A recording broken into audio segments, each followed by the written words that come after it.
세찬 바람에 대문만 덜컥거려도 혹시 아들인가 싶어 밖을 확인하게 됩니다. 벌써 10년이 됐는데요. 그 버릇은 고쳐지지가 않더군요. 아니, 어쩌면 일부러 고치지 않고 있는 것인지도 모르겠습니다. 이렇게라도 하지 않으면 마음이 그대로 산산조각 날 것 같았기 때문입니다. 아들 수철이가 집을 나간 이후 하룻밤도 깊이 잠들어 본 적이 없습니다. 혹시 제가 잠든 새 아들이 다녀가지 않을까 싶어서 깊은 잠을 잘 수가 없었습니다. 당신 또 수철인가 싶어 대문 밖까지 나갔다 온 게야? 남편은 바람소리에 놀라서 대문 밖으로 나갔다 들어오던 저를 한심하다는 듯이 쳐다봤습니다. 벌써 10년이야. 10년이라고. 그 녀석 집으로 돌아올 생각이 있었으면 여태 전화 한 통 없었겠어? 남편은 아들의 가출이 마치 제 잘못이나 된다는 듯 못마땅한 얼굴을 하며 안방으로 들어가 버렸습니다. 전 당장이라도 쫓아가 따지고 싶었어요. 그러길래 당신이 좀 잘하지 그랬어요. 수철이 집 나간 건 당신 잘못이 크다고요. 남편에게 이렇게 말해주고 싶었습니다. 하지만 그러지 않았어요. 말해 뭐하나 싶었거든요. 대신 그날 전 남편에게 저녁 식사를 챙겨주지 않았습니다. 당신 이 시간에 어딜 나가는 거야? 나 배고픈데 저녁은? 이제 밥 정도는 당신이 차려 먹어요. 30년 넘게 내가 챙겨줬으면 당신이 알아서 할 때도 됐잖아. 남편은 황당하다는 듯이 절 바라보더군요. 전 그런 남편의 시선을 무시하고는 그대로 집을 나와 버렸습니다. 그런데 막상 갈 곳이 없었습니다. 정화야, 나 지금 너희 집에 가도 될까? 지금? 왜? 무슨 일 있어? 아니, 그건 아니고. 일단 가서 얘기할게. 만만한 게 친구 정희 집이었습니다. 정희는 2년 전 남편과 사별한 이후 혼자 살고 있었거든요. 그래서 무작정 집을 나온 거야? 남편이 꼴 보기 싫어 무작정 집을 나왔다는 제 말에 정희는 한참을 웃더군요. 선영이 너도 참. 그럴 땐 남편 보고 나가라고 해야지. 네가 집을 왜 나와? 그래, 정희 네 말이 맞네. 내가 집을 왜 나와? 그 사람이 나가야지. 아유, 이제야 말귀를 좀 알아듣네. 우리 나이쯤 되면 말이야. 남편이 눈치를 봐야 한다고. 정희와 한참 수다를 떨고 나니 기분이 좀 나아졌습니다. 나이가 드니 마음 맞는 친구가 남편보다 훨씬 낫다는 생각이 들더군요. 왜? 벌써 집에 가려고? 이왕 내친 김에 자고 가지 그러니? 나도 그러고 싶은데 혹시 모르잖니. 너도 참 정성이다. 수철이가 이런 네 마음을 알아야 할 텐데 말이야. 수철이가 언젠가는 집에 꼭 돌아올 것이라고 전 믿고 있었습니다. 그래서 가능한 집을 비우지 않았었고요. 어딜 가더라도 잠은 자지 않고 집으로 꼭 돌아왔습니다. 제가 집을 비운 시간에 수철이가 오면 어쩌나라는 염려 때문이었죠. 그래서 자고 가라고 붙드는 정의를 뿌리치고 집으로 돌아왔는데요. 우리 집 대문 앞에서 웬 낯선 여자가 서성이고 있는 겁니다. 가까이 다가가 보니 만삭인 임산부더군요. 누구세요? 누구길래 우리 집 앞을 서성이는 겁니까? 저의 물음에 그녀는 저를 바라보더군요. 혹시 수철 씨 어머니세요? 그녀의 입에서 아들 수철이의 이름이 흘러나왔습니다. 전 놀라고 당황해서 그녀를 바라봤는데요. 만삭인 그 여자가 갑자기 제 손을 잡고선 눈물을 흘리는 겁니다. 어머니, 수철 씨, 제발 수철 씨 좀 살려주세요. 네? 수철이를 살려달라니요. 세댁, 그게 무슨 말이에요? 그녀가 어머니라고 부르는 것도 아들 수철이를 살려달라는 것도 도통 무슨 말인지 이해가 가지 않았습니다. 수철 씨가 어머니를 무척 보고 싶어 해요. 그녀가 울면서 수철이가 지금 병원에 입원해 있다고 했습니다. 제가 보고 싶은데 차마 미안해서 연락을 하지 못하고 있다고 하더군요. 전 만삭인 그녀와 함께 택시를 타고 바로 병원으로 달려갔습니다. 병실 문을 여는데 이게 꿈이 아닌가 싶었습니다. 10년 만에 드디어 아들을 만난다고 하니 가슴이 쉴 새 없이 두근거렸습니다. 수철아, 수철이 맞아? 밤 늦은 시간인데도 아들은 깨어있더군요. 엄마? 갑자기 제가 나타나자 수철이는 몹시 놀란 것 같았습니다. 수철아, 수철아. 아들 얼굴에는 더 이상 소년 티가 남아있지 않았습니다. 어느새 장성한 어른이 돼서 제 눈앞에 있더군요. 하긴 수철이가 집을 나간 게 고2, 18살 때였으니 당연한 일이겠죠. 하지만 아들은 그때보다 훨씬 더 야위어 있었습니다. 엄마가 어떻게 여길... 수철이는 제가 눈앞에 있다는 사실이 믿기지 않는 눈치였습니다. 수철아, 아프면 엄마한테 연락을 했어야지. 왜 혼자 이러고 있어? 엄마, 죄송해요. 아들을 안는데 정말 뼈만 남은 것 같았습니다. 가슴이 미어지더군요. 앙상하게 야윈 아들 얼굴을 쓰다듬으면서 얼마나 울었는지 모릅니다. 수철아, 내 아들, 엄마가 얼마나 널 기다렸다고. 죄송해요, 엄마. 나도 엄마 얼마나 보고 싶었다고요. 아들은 한참을 제 품에 안겨 울다 잠이 들었습니다. 우느라 기력이 떨어졌는지 자면서도 끙끙 앓더라고요. 어머니, 수철 씨가 보고 싶던 어머니를 뵈서 그런지 오늘은 그래도 잘 자는 편이에요. 최근엔 통증이 심해서 잠을 통자질 못했거든요. 수철이는 폐암 3기라고 했습니다. 한 달 전 건강검진을 통해 암이라는 사실을 알게 됐다고 합니다. 폐암 3기라는 얘기를 듣고 얼마나 놀랐는지 몰라요. 곧 아기가 태어날 텐데 하늘이 무너지는 것 같더라고요. 만삭인 그 여자는 수철이 아내였습니다. 이번 달이 출산 예정일이라고 하더군요. 몸도 무거울 텐데 수철이 간호하느라 힘들었겠어요. 아니에요, 어머니. 지금 가장 힘든 사람은 수철 씨죠. 그리고 편하게 말 놓으세요. 경황이 없어 만삭인 모습만 대충 봤었는데요. 수철이가 잠든 후 병실에 앉아 찬찬히 바라보니 며느리 얼굴도 말이 아니었습니다. 만삭으로 손과 발, 다리가 퉁퉁 부어있는 데다 잘 먹지도 못했던 건지 얼굴이 푸석푸석하더군요. 아유, 이러다 산모까지 쓰러지겠네.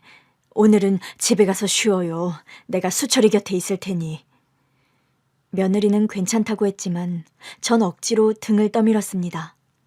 만삭이라 자기 몸 하나 가누기도 힘들었을 텐데 남편 간호하느라 무리를 했을 게 분명했기 때문입니다. 산모가 쉬어야 아기도 쉬지. 다 내 손주를 위해서 이러는 거니까 집에 가서 쉬고 내일 교대해요. 알았지? 아기를 위해서라는 말에 며느리는 어쩔 수 없이 발길을 돌리더군요. 어머니, 그럼 내일 아침 일찍 올게요. 아니야, 쉬는 김에 푹 쉬고 늦게 나와요. 며느리를 보내고 잠든 아들을 보고 있자니 다시 가슴이 미어지기 시작했습니다. 아이고, 집 나가서 얼마나 고생을 했기에 암이 다 걸렸을까. 불쌍한 내 아들. 마음 같아선 남편과 그 여자에게 당장이라도 쫓아가 화풀이라도 하고 싶었습니다. 내 아들 살려내라고 악이라도 쓰고 싶었습니다. 사실 수철이는 제가 배 아파 낳은 친아들이 아닙니다. 남편의 외도로 태어난 아들이었습니다. 나가! 당신! 당장 나가라고! 남편의 외도 사실을 처음 알게 된 날, 전 배신감에 하늘이 무너지는 것 같았습니다. 도저히 한 집에서 남편 얼굴을 보며 살 수가 없었습니다. 당신 안 나가? 그래, 그럼 내가 나갈게. 여보, 그렇게 화만 내지 말고 내 말도 좀 들어봐. 뭐? 당신 말 좀 들어보라고? 당신 아직도 할 변명이 남아있다는 거야? 그래, 내가 입이 10개라도 할 말이 없지. 그래서 내가 이렇게 싹싹 비는 거잖아. 빌어? 당신이 빈다고? 지금 그게 잘못을 비는 사람의 태도 맞아? 미안해 여보. 실수. 딱 한 번의 실수였다니까. 내가 정말 죽을 죄를 졌어. 그러니 한 번만 용서해주라. 응? 용서해달라고 하는 것조차 가증스러웠습니다. 불타는 사랑 때문에 했던 결혼은 아니었지만 그래도 성실하고 정직한 사람이다 싶어 선을 본 뒤 선택했던 남자였는데요. 보기 좋게 뒤통수를 맞은 것 같아 배신감에 치가 떨리더군요. 그래서 곧장 짐을 싸서 친정으로 갔습니다. 여보, 미안해. 한 번만, 딱 한 번만 용서해줘. 어? 나 절대 당신 마음 아프게 하는 일 없도록 할게. 남편은 매일매일 친정으로 찾아와 용서를 빌었습니다. 장모님, 제가 죽을 죄를 졌습니다. 이번 일 용서해 주시면 저 평생 선영이 떠받들면서 살겠습니다. 장모님, 제발 용서해 주십시오. 바람을 피웠다는 얘기에 펄펄 뛰면서 문도 열어주지 않던 친정엄마는 남편이 매일 찾아와 용서를 빌자 차츰 누그러지는 것 같았습니다. 선영아, 강서방이 저렇게 비는데 너도 다시 생각해보면 어떻겠니? 뭐 엄마? 그럼 나한테 지금 강서방을 용서하라는 거야? 아니, 꼭 그래서가 아니고 이혼이라는 게 말이 쉽지. 그리고 강서방이 실수였다고 하잖니. 엄마, 실수할 게 따로 있지. 바람 피운 게 어떻게 실수냐고.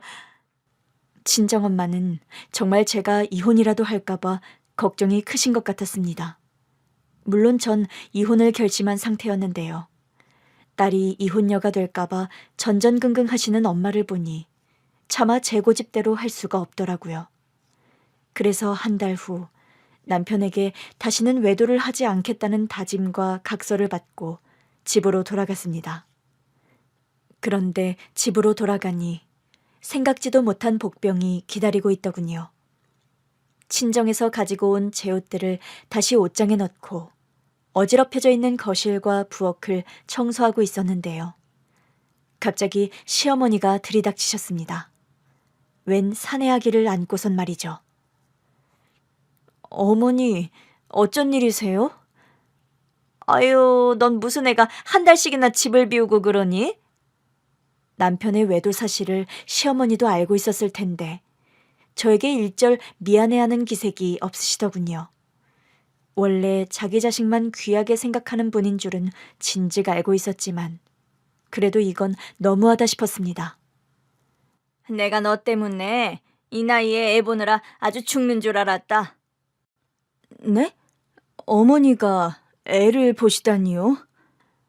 전 어머니가 소파에 내려놓은 아기를 멍하니 바라보았습니다. 어머니, 이 아기가 누군데요? 예, 누구라니? 강대규 아들이지. 대규가 너한테 수철이 얘기 안 했니? 투포 안으로 머리를 한 대 얻어맞는 것 같았습니다. 아니, 커다란 망치가 연속해서 제 머리와 마음을 때리는 것 같았습니다. 이왕 이렇게 된 거 네 아들이다 생각하고 잘 키워야지 어쩌겠니? 그래도 아들이라 대가 안 끊겨서 다행이지. 대규가 우리 집안 장손인데 대 끊어지는 줄 알고 내가 얼마나 마음이 쓰였다고. 전 시어머니에게 당장 나가라고 악을 쓰고 싶었습니다. 하지만 한마디도 입 밖으로 나오지가 않았습니다. 너무 분하면 소리조차 삼켜버리는 것 같았습니다. 그저 팔자려니 해야지 어쩌겠니. 지금이야 세상이 좋아져서 여자가 애를 못 낳아도 떵떵거리지. 옛날엔 애 못 낳는 거 칠거지약이라고 했다. 너도 알지? 시어머니는 결국 제게 마지막 비수까지 꽂은 다음 떠나셨습니다. 남자 아기를 남기고 말이죠. 시어머니가 나가고 나서야 울음이 터지기 시작하더군요. 끄끄 하면서 그동안 참고 있던 울분이 터져나오기 시작했습니다. 저의 울음소리에 놀라 잠이 깬 아기도 함께 울었습니다. 제 울음소리인지 아기 울음소리인지 그렇게 한참을 울고 나서 멍하니 앉았는데 울다 지쳐 잠이 든 아기가 눈에 들어왔습니다. 그래, 네가 무슨 죄가 있겠니? 너도 부모 잘못 만나 고생이지. 아기를 보니 치근한 마음이 들었습니다.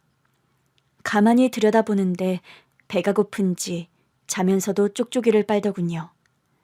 그래서 전 시어머니가 놓고 간 가방을 뒤져서 분유를 꺼냈습니다. 젖병 눈금에 맞춰 따뜻한 물과 우유를 탔죠. 언제 눈을 떴는지 아기가 다시 울기 시작했는데요.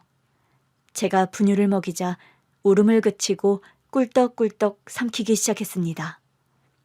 배가 고팠던 게 분명했어요. 그렇게 아기를 안고 분유를 먹이는데 형용하기 힘든 감정이 마음 깊은 곳에서 올라왔습니다. 이름이 수철이라고 했지? 아유, 수철이 어쩜 이렇게 잘 먹을까? 아기를 안고 분유를 먹이고 있으니 마치 친아들처럼 여겨졌습니다. 사실 전 그동안 2번 유산을 했었거든요. 첫 아기는 임신 초기라 성별을 알기 힘들었는데요. 2번째 아기는 사내 아이였습니다. 임신 6개월 차에 유산을 했던 탓인지 그 이후에는 임신이 잘 되지 않아 사실 시험관 시술도 생각하고 있던 때였습니다. 그게 수철이와의 첫 만남이었어요. 그렇게 수철이와의 첫 만남을 회상하고 있는데 핸드폰이 울리더군요. 당신 어디야? 아직까지 집에 안 들어오고 어디서 뭘 하는 거야? 밤 12시가 다 돼서 잠이 덜 깬 목소리로 남편이 전화를 했습니다. 제가 집에 들어왔는지 확인도 않고 잠이 들었던 게 분명했습니다. 나 지금 병원이에요. 뭐? 당신이 왜 병원에 있어? 사고 났어? 어디 아프기라도 한 거야? 전 수철이를 만났다는 이야기를 전했고요. 남편은 불이 나게 병원으로 달려왔습니다. 남편은 성실하긴 했지만 유약한 사람이었습니다. 시어머니가 일방적으로 수철이를 놓고 간 그날, 집에 들어와서는 제 눈치만 보더군요. 엄마도 참, 나한테 말도 없이 애를 데려오면 어떡해. 혹시나 제가 또 이혼 얘기를 꺼낼까봐 걱정하면서도 한다는 얘기가 고작 그 정도였습니다. 아기를 어떻게 하자는 말도 없었습니다. 당신 아들이니까 당신이 알아서 키워요.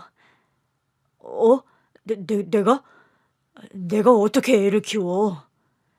그럼 어머님한테 다시 보내든지 당신이 알아서 하라고요. 아기를 아는 채 어찌할 바 모르고 있던 남편이 결코 불쌍했던 건 아닙니다. 기저귀에 똥을 싸놓은 것 같은데 남편에게 안겨 울고만 있는 수철이가 가여워서였습니다. 전 남편에게서 울고 있는 아기를 받아 안고선 기저귀를 갈아주었죠. 새 기저귀에 기분이 좋아져서인지 수철이는 제품에서 방긋거리더라고요. 그렇게 수철이는 제 아들이 되었습니다. 아기 때부터 제가 안아주면 잘 웃고 잘 자던 수철이는 크면서도 엄마인 저를 가장 잘 따랐습니다. 수철이는 어쩌면 저렇게 착할 수가 있니? 너한테 하는 거 보면 다들 네가 친엄마인 줄 안다니까? 엄마, 수철이 듣겠어요. 좀 조심하세요. 그래서 내가 이렇게 조용히 얘기하는 거잖아. 안 그렇니, 아가? 어머니, 친엄마니 뭐니 그런 말씀 안 하시면 좋겠어요. 수철이 누가 뭐래도 제 아들인 거려. 봐라, 내가 그때 나서길 잘했지? 대규야, 어머니 수철이를 친아들로 생각한다잖아. 엄마, 그래서 수철이가 지 엄마를 그렇게 따르는 거라고요. 이 사람 수철이한테 얼마나 잘하는지 몰라요. 그럼 우리 집안 대를 이을 장손인데 그 정도는 해야지. 내가 뭘 했냐? 집안엔 아들이 필요하다고 했지? 그때 수철이 안 데리고 왔으면 어쩔 뻔했어. 엄마, 이제 그 얘긴 그만하세요. 왜? 또 네 마누라 눈치 보는 게야? 외도 한 번 한 게 무슨 죽을죄라고. 시어머니는 한 번씩 제 속을 뒤집기로 작정한 사람처럼 굴었습니다. 특히 수철이에 대해선 말도 안 되는 얘기로 제 속을 긁었습니다. 수철이 초등학교 졸업식 때 일이었어요. 장손 졸업식이라며 굳이 오셨더군요. 아이고, 우리 장손. 대표로 졸업사도 하고 누굴 닮아 이리 총명하누? 할머니, 누군 누구예요? 엄마 닮아서 그렇죠.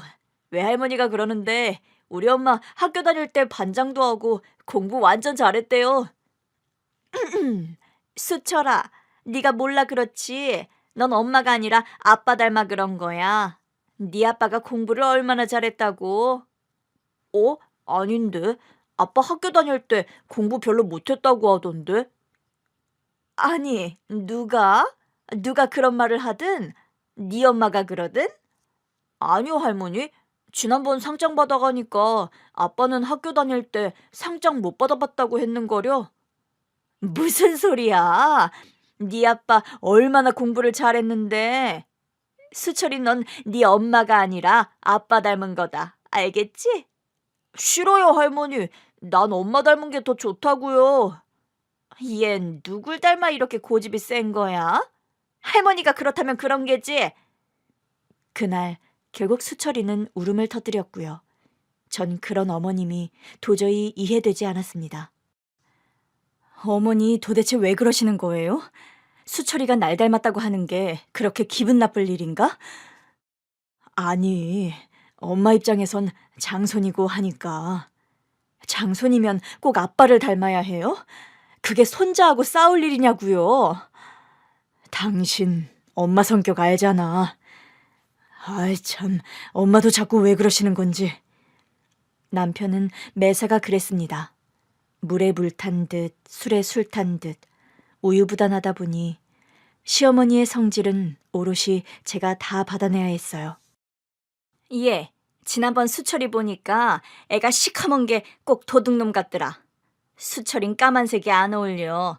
걘 피부가 하얘서 밝은 색이 어울린다고. 넌 엄마라는 사람이 애 옷 하나 제대로 못 사 입히니?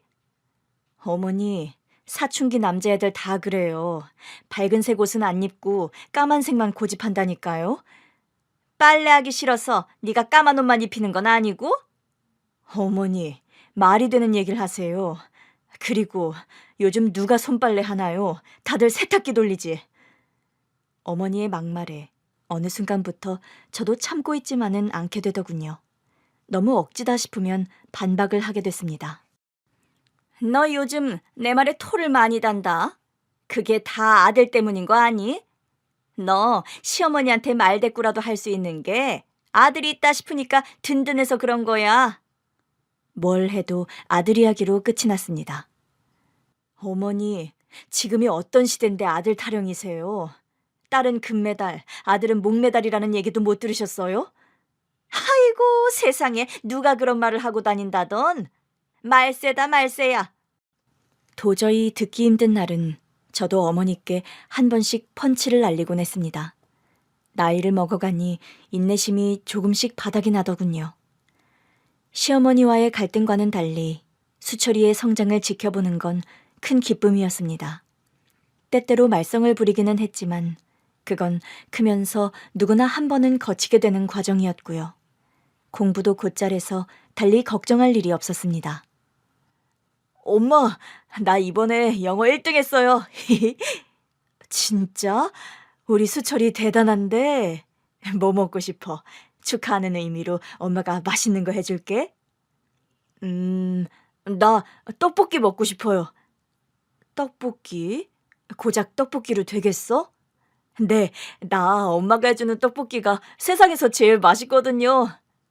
그래, 떡볶이 해줄게. 그리고 우리 치킨도 시켜 먹을까? 좋아요. 수철이는 유독 제가 만들어준 떡볶이를 좋아했습니다. 입맛이 없다 싶으면 떡볶이를 해달라고 했고요. 공부 때문에 스트레스 받을 때도 떡볶이가 먹고 싶다고 했어요. 엄마, 나 떡볶이 먹고 싶어요. 떡볶이? 왜, 공부하느라 스트레스 받아? 좀? 이번 시험은 범위가 넓어서 힘드네요. 그래, 아들. 엄마가 떡볶이 얼른 만들어줄게. 엄마, 맵기는 강으로 부탁해요. 수철인 고등학생이 되자 입시 문제로 조금씩 스트레스를 받기 시작했습니다. 그래서인지 가끔 예민하게 굴기도 했어요. 엄마, 내 운동화 어디 갔어요? 운동화? 그거 빨려고 세탁실에 뒀는데. 아, 나 오늘 그 운동화 신고 가야 하는데. 왜, 새로 산 운동화 있잖아. 그거 신으면 되지. 안 돼요. 시험 치는 날 신발 바꿔 신으면 시험 망친다고요. 녀석, 그런 게 어딨어. 새 운동화 신으면 기분 좋아서 오히려 더 시험을 잘 보게 되지. 아이 참, 아빠는 아무것도 모르면서. 아들은 끝내 세탁실에 뒀던 운동화를 신고 학교에 갔습니다. 수철이 녀석, 아무거나 신고 가면 되지. 누굴 닮아 저렇게 까다로운지 몰라. 그럴 수도 있죠. 시험 기간 되면 머리 안 감는 애들도 있잖아요. 외운 거 다 잊어먹는다고. 맞아. 미끄러진다고 미역국 안 먹는 집도 있지. 우리 집이 그랬다니까. 우리 엄마가 나 시험 치는 날은 절대 미역국 안 끓였다고. 남편은 수철이에게 그런대로 괜찮은 아빠였습니다. 수철이에 대한 시어머니의 관심이 극성이어서 남편의 다소 무덤덤한 태도가 차라리 낫겠다 싶었습니다. 여보, 수철이 대학은 어딜 가고 싶다고 했지? 아직 그런 말 없었어요. 혼자 이것저것 알아보는 것 같은데 당신이 슬쩍 물어보지 그래요. 내가? 뭐 때가 되면 얘기하겠지. 그러니까 당신이 미리 얘기 좀 해보라는 거잖아요. 아들 장래가 달린 문제인데 당신 궁금하지도 않아요? 나야 뭐. 궁금하면 당신이 한번 물어봐. 사춘기가 되면 아들은 아버지가 대화를 자주 시도하는 게 좋다고 하더군요. 그래서 남편에게 수철이와 얘기를 해보라고 권해도 남편은 이렇다 할 반응을 보이지 않았습니다. 수철이 잘하고 있는데 뭐. 괜히 이것저것 물었다가 애한테 스트레스만 줄 수 있다고. 사실 전 수철이를 키우면서 남편이 야속할 때가 많았습니다. 아이를 키운다는 게 저도 처음이지 않습니까? 물론 제 친아들이라고 늘 생각하고 있었지만 제 안에 한 번씩 내가 지금 뭘 하고 있나라는 갈등이 생길 때도 있었습니다. 정희야, 나 이런 생각하면 안 되는데 한 번씩 마음이 복잡해질 때가 있어. 왜 아니겠니? 자기 자식도 미울 때가 있는데 넌 오죽하겠니? 근데 더 속상한 건 뭔 줄 아니? 그이는 내 마음을 전혀 이해하지 못한다는 거야. 글쎄 어제는 나한테 뭐라고 했는지 아니? 네 남편이 뭐라고 했는데? 내가 너무 예민하다고 그러더라. 그게 다 친엄마가 아니라는 자격지심 때문에 그런 거라고. 세상에, 네 남편이 그런 말을 했어? 참네, 할 말이 있고 못할 말이 따로 있지. 어떻게 너한테 그런 말을 할 수가 있어? 정희 너도 그렇게 생각하지?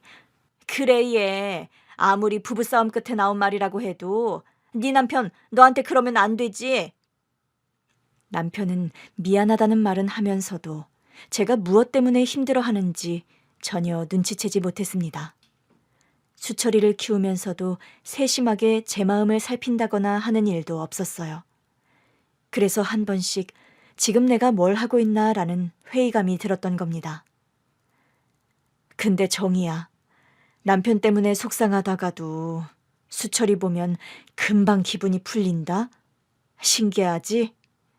에휴, 너 같은 와이프도 없을 거다. 외도해서 낳아온 아들을 너처럼 지극정성으로 키우는 여자가 세상에 어딨니? 너까지 왜 그래? 수철이 배는 아니지만 가슴 아파서 낳은 내 친아들이라니까. 그래, 그래. 수철이 평생 너한테 효도하면서 살아야 돼. 그게 도리지? 효도라니. 부모가 뭐 대가바라고 자식 키우나? 진심이었습니다. 수철이에게 뭔가를 바라면서 친아들처럼 키운 게 아니었습니다.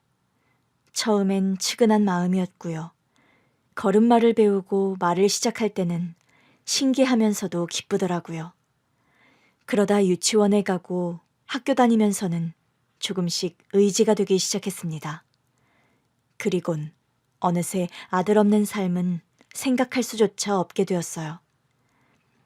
하여튼 선영이 너 아들 사랑 하나는 누구도 못 따라간다니까.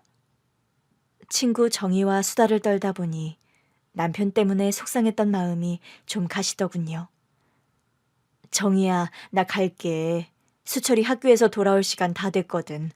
얼른 가서 간식 챙겨줘야 해. 집을 나설 때보다는 훨씬 가벼운 마음으로 돌아왔습니다. 시간을 보니 수철이가 학교에서 돌아올 시간이 다 되었더군요. 전 냉장고에서 과일과 만두를 꺼내 수철이 먹일 간식을 준비하고 있었는데요. 갑자기 벨이 울렸습니다. 이 시간에 올 사람이 없는데 누구지? 얼른 대문을 열고 나가니 웬 낯선 여자가 서 있었습니다. 화려한 옷에 빨간 핸드백을 들고 있더군요. 여기 수철이 집 맞죠? 네, 그런데 누구신지. 저의 물음엔 대답도 않고 그 여잔 집 안으로 성큼 들어왔습니다. 아니, 누구신데 남의 집에 함부로 들어오는 거예요? 거실 소파에 앉으면서 그녀는 저를 위아래로 훑어봤습니다. 당신이 수철이 엄마? 아니지, 수철이 계모? 계모라는 말에 전 당황하기 시작했습니다. 당신 뭐야? 남의 집에 들어와서 웬 행패냐고. 제 말을 들으며 그녀는 피식 웃더군요. 그리곤 엄청난 말을 쏟아냈습니다.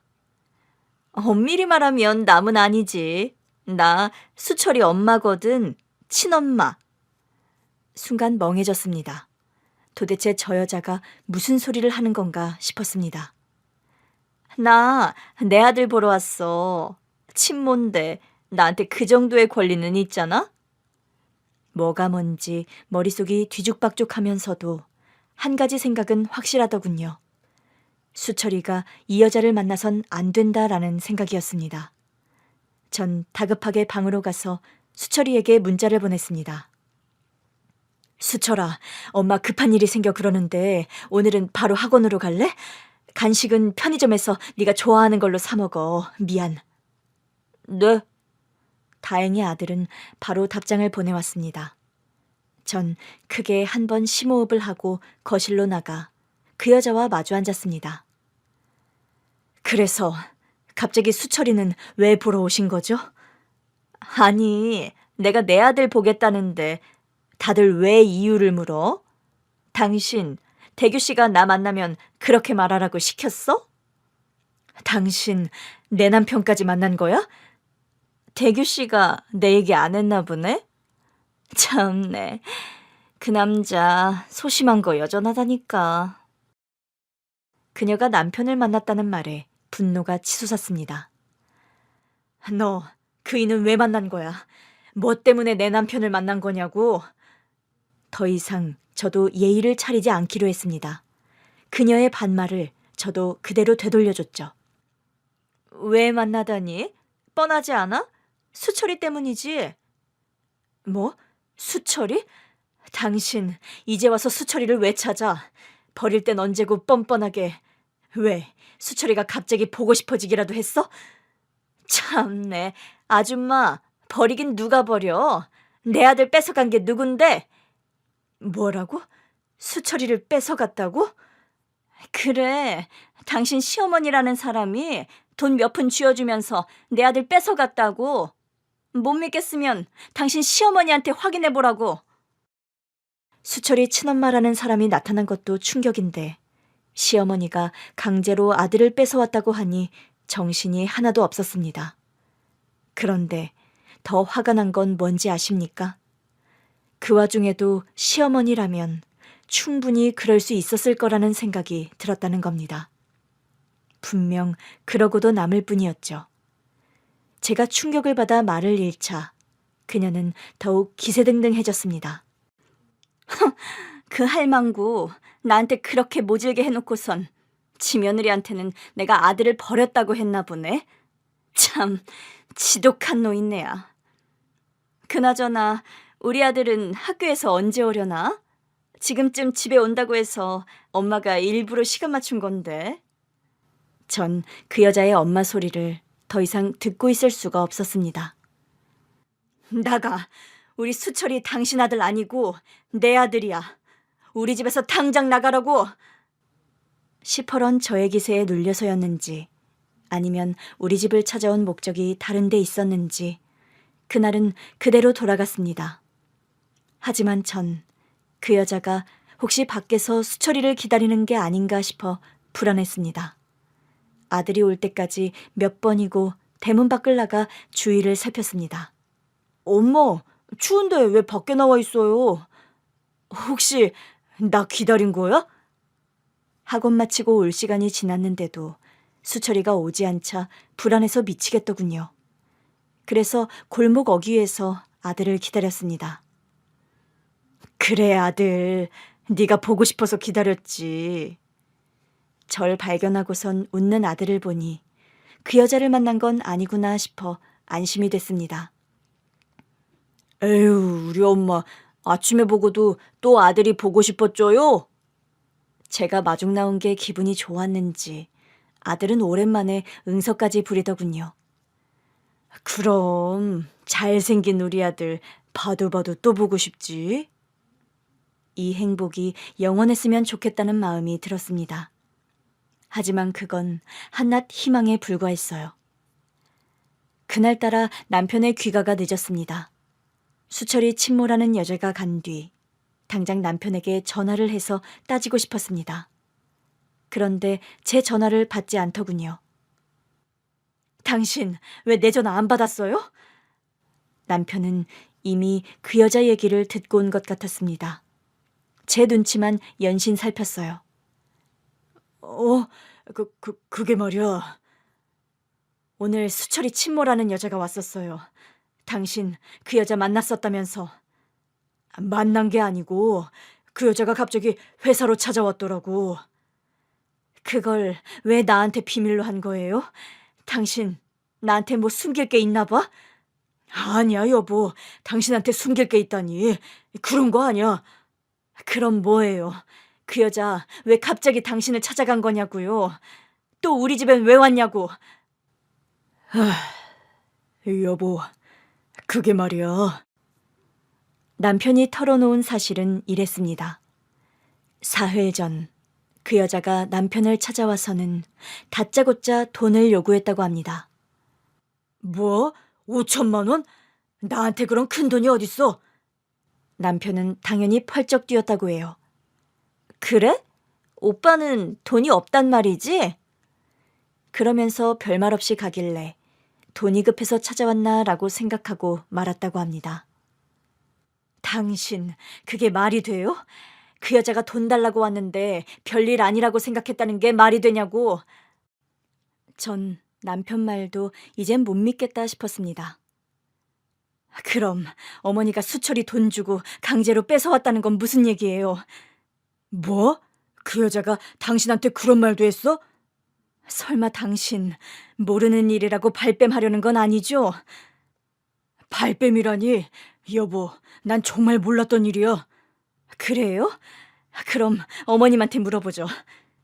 전 남편에게 당장 시어머니께 연락하라고 했습니다.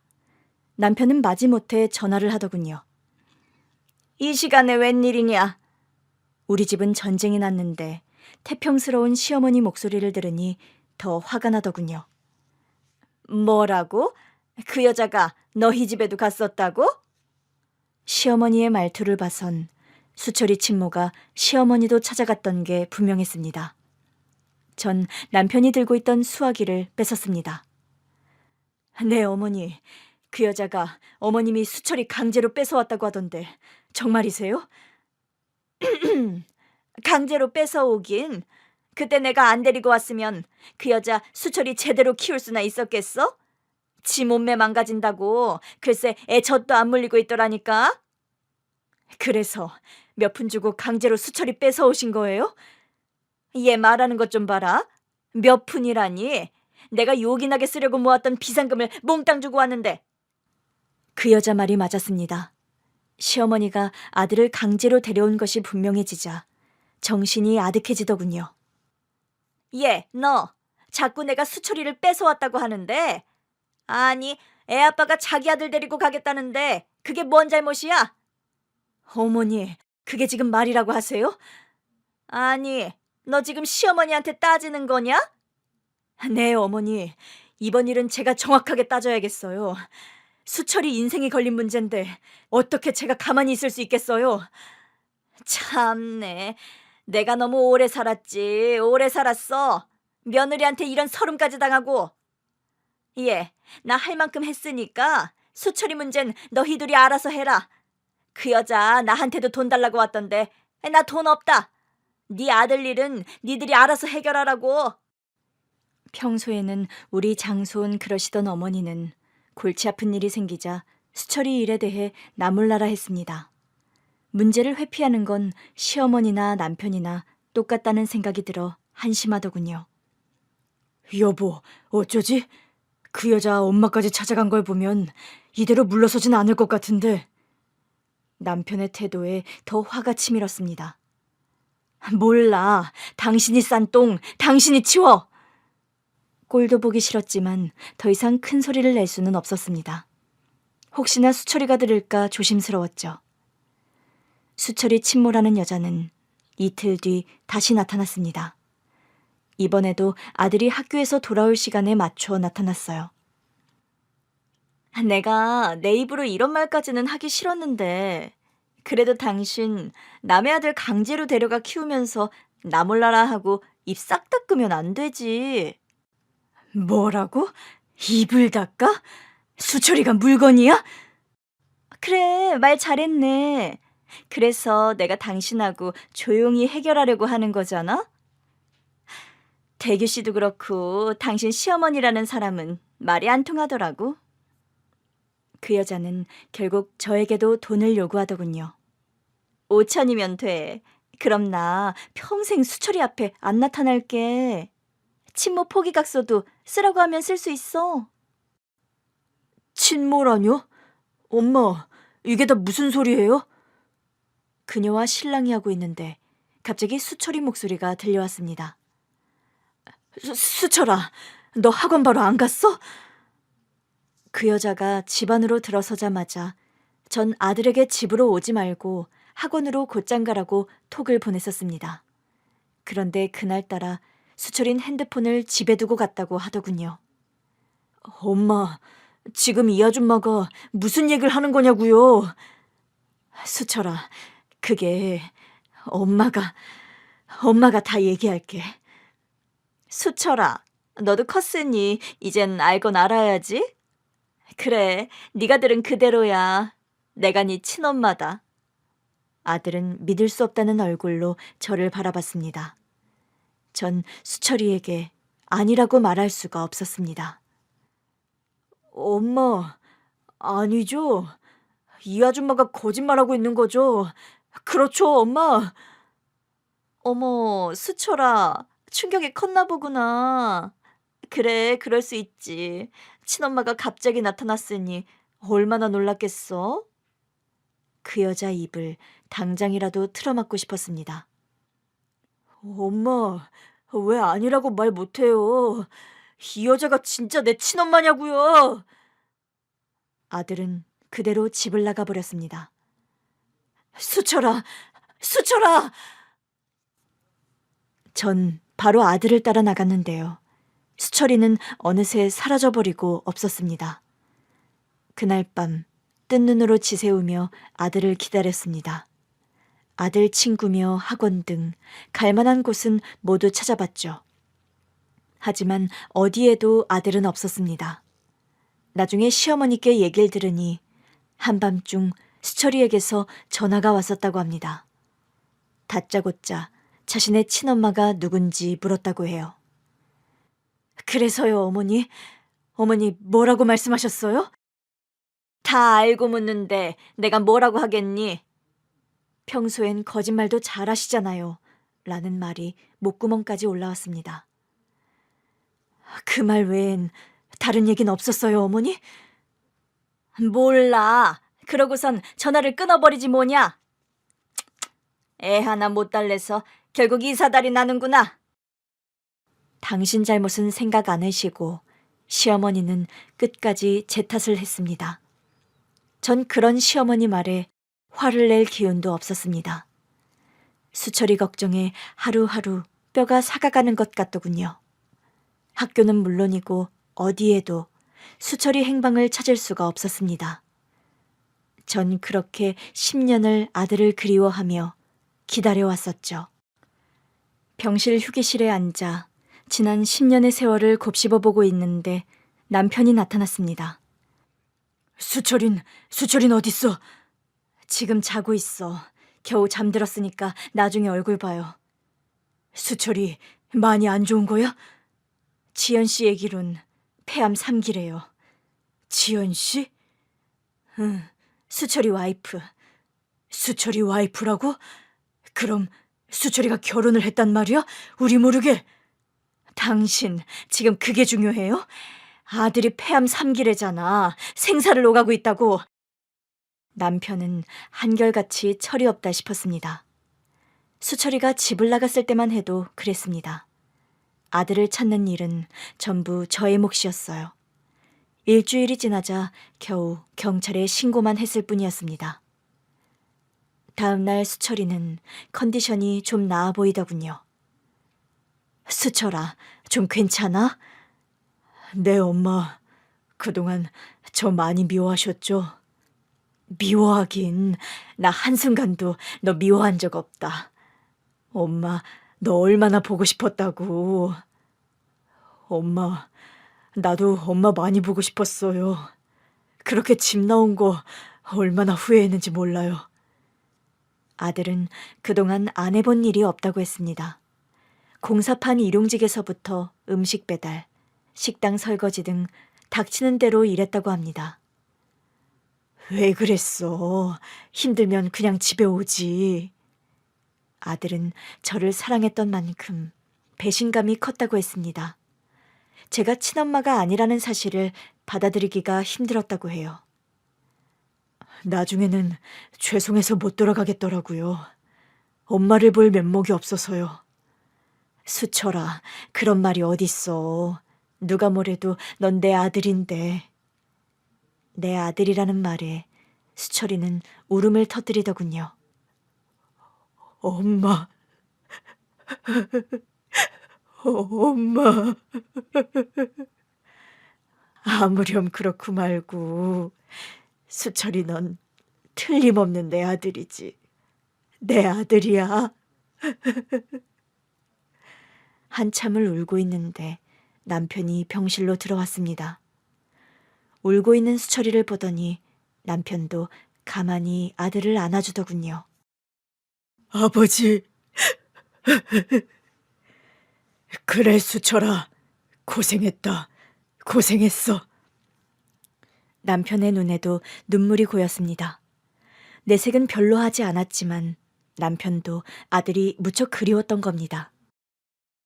어머니, 수철 씨가 어머니를 많이 그리워했어요. 아침 일찍 며느리가 수철이 병실로 왔더군요. 제 아침 도시락까지 챙겨서 말입니다. 아이고, 몸도 무거운데 뭐 이런 것까지 챙기고 그래요. 어머니, 이 정도는 아무것도 아니에요. 그리고 말씀 편하게 하시라니까요. 전날은 어두워 얼굴을 제대로 보지 못했었는데요. 밝은 아침에 자세히 보니 귀염성 있는 얼굴에 손끝도 야무지더라고요. 급하게 만들어 왔다고 했는데 반찬이 하나같이 제 입에 딱 맞았습니다. 이거 며느리 음식 솜씨가 보통이 아닌걸. 남편도 며느리가 마음에 든 모양이었습니다. 도시락을 먹으면서 연신 칭찬을 하더군요. 아버님도 함께 계시는 줄 알았으면 좀 더 많이 만들어 올 걸 그랬어요. 아니다, 딱 좋다. 이 양반, 원래 아침은 잘 안 먹고 다녔거든. 수철이와는 우연히 만났다고 했습니다. 지갑을 잃어버려 곤란에 처한 며느리를 수철이가 도와줬다고 해요. 고마운 마음에 며느리가 밥을 사게 되었고 그러면서 친해졌다고 합니다. 아가, 몸은 괜찮니? 수철이 간호하느라 제대로 건강을 챙기지도 못한 것 같은데. 괜찮아요, 어머니. 괜찮긴. 만삭이라 너무 무리하면 안 된다고. 여보, 우리 며느리 보약이라도 한 첩 치워줘야 하지 않을까? 아니에요, 아버님. 보약이라뇨. 정말 괜찮아요. 며느리 사랑은 시아버지라는 옛속담. 틀린 게 없다 싶었습니다. 수철이에겐 그렇게 무뚝뚝하던 남편이 며느리에게는 상냥하기 이를 데 없었습니다. 남편은 싫다는 며느리를 억지로 데리고 가선 한약을 한 첩 지어오더군요. 아가, 순산에 좋은 한약이라고 하니 우선 이건 먹고 해산하면 몸보신할 수 있는 걸 먹자꾸나. 시아버지의 사랑 때문이었을까요? 며느리는 건강한 딸아이를 순산했습니다. 같은 병원이라 아들은 하루에 2번 꼬박꼬박 딸을 보러 갔어요.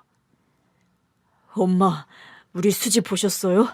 눈매가 엄마를 닮은 것 같아요. 안 그래, 지연아?